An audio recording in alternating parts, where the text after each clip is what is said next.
Hey everybody, John Duncan here.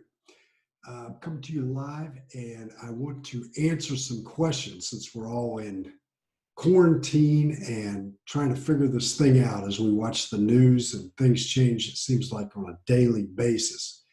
And today I want to answer the question, how is the market still rising even though we had 3.283 million jobless claims last week? And if you've been out of your house and drove around, very few things are open. We're down to essential uh, places of business that are open only. So, how is the market rising? So, I'm going to look at a couple things that will put this in better perspective. Um, let's go first. I'm going to share my screen. And as you can see here, this is the Dow Jones and the S&P 500. So the SPY is the S&P 500 and then the Dow Jones. You can see this is over the last 5 days. Both are up substantially.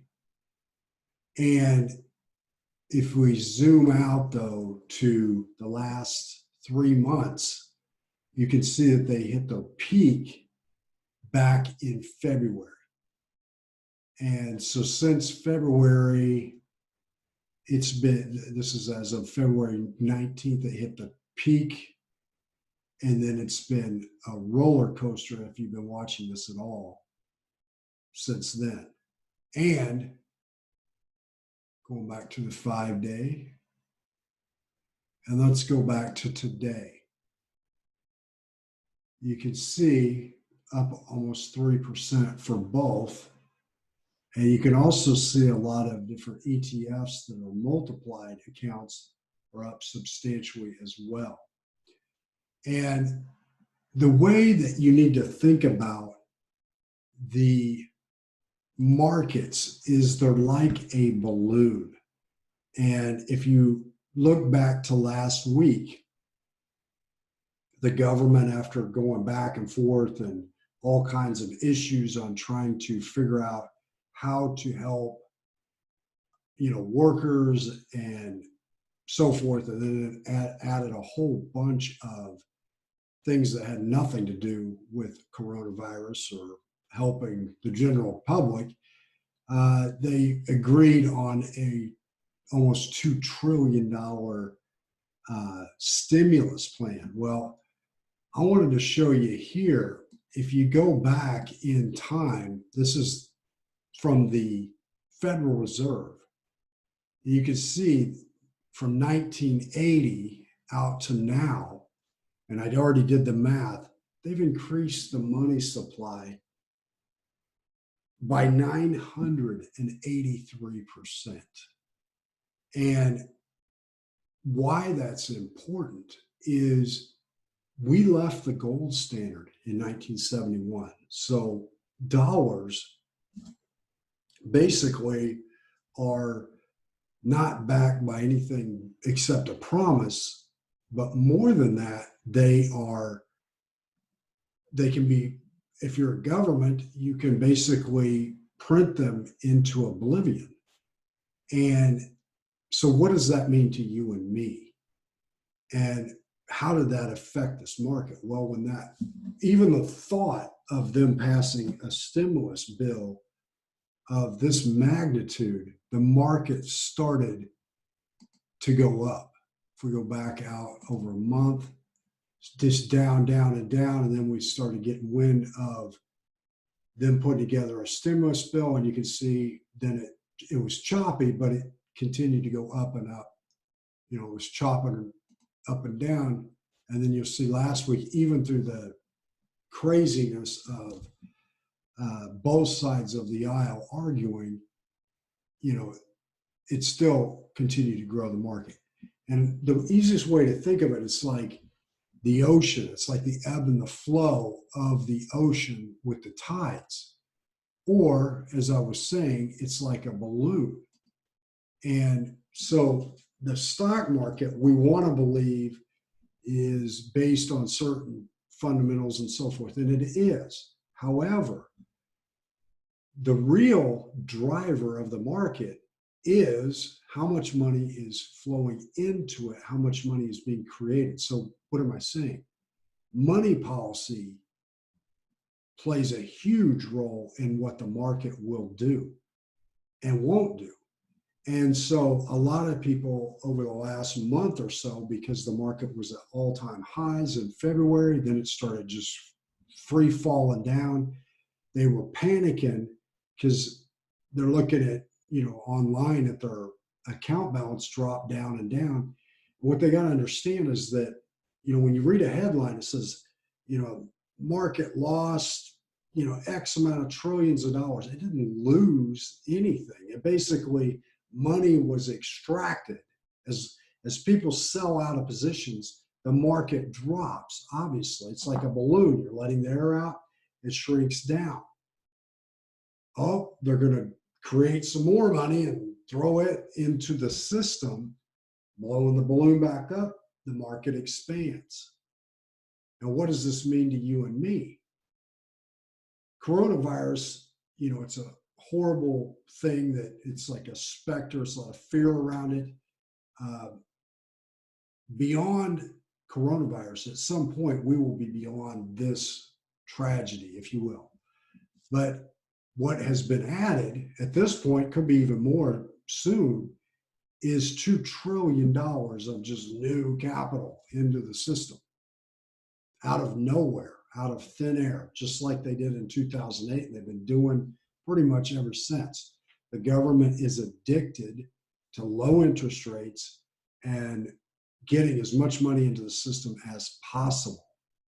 Now, there's a good side to that because it fuels the economy, it fuels the markets to grow, it fuels business to stay in business during this difficult time.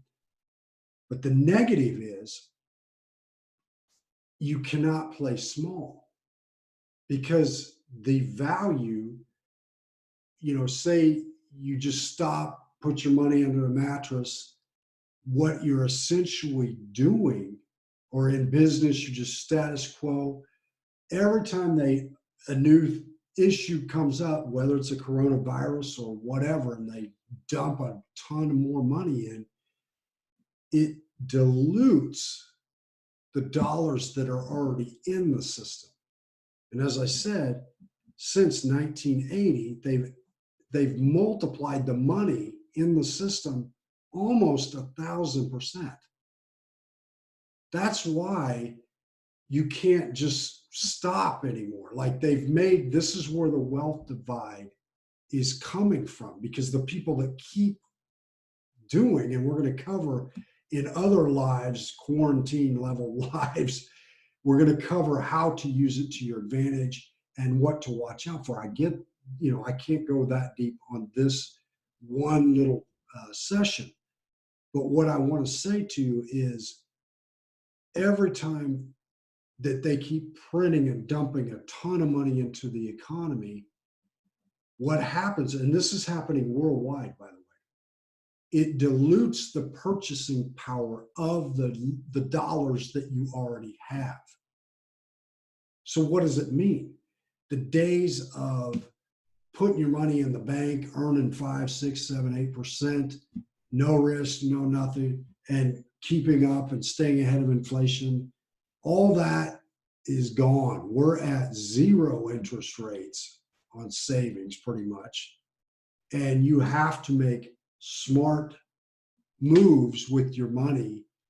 And that's the only way you'll keep yourself in a position that the wealth stays, the purchasing power keeps its value and continues to grow.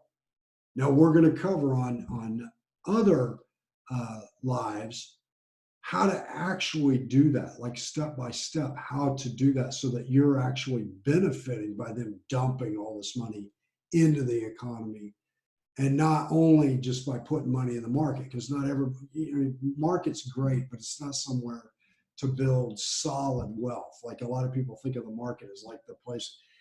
It isn't. It's a place for some money. It's not a place for all money. It's just not. Not if you want to stay ahead of the game, and not if you want to, have the confidence going forward that you can't be blown away like they did in the last month.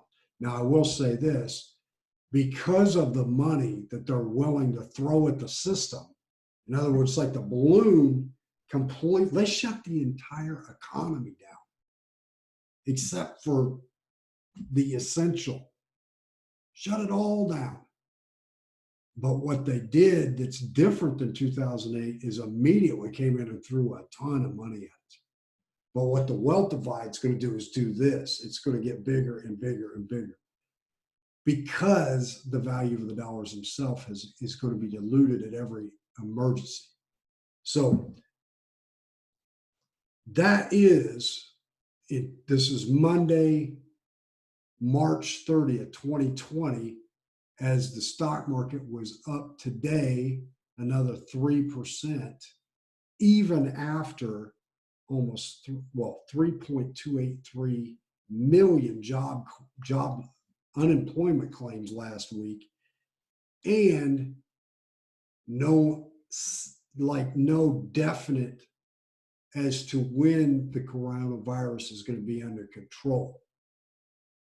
There's not a definite. When we get a definite date on that, I expect the markets and everything to really explode and a lot of things, good things to happen. But right now, we're all kind of playing it by ear as to where that's going. But even in spite of that, you had an overall up market last week through all of the political infighting, if you will, over the $2 trillion stimulus bill, and